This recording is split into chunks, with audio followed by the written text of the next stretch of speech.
Hi everyone. How are you today? Let's learn English conversation with me. 37. Law. What law do you like?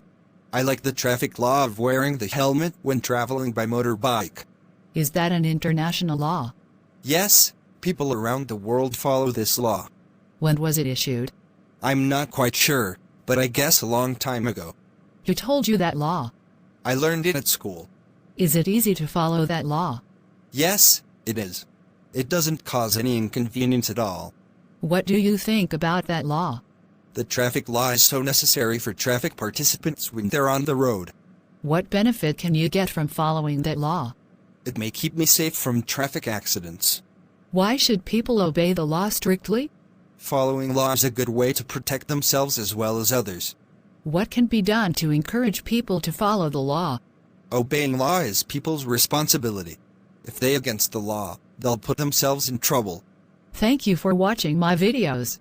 Please subscribe, like and share the channel, Sreyoun in order to get more video. Thank you.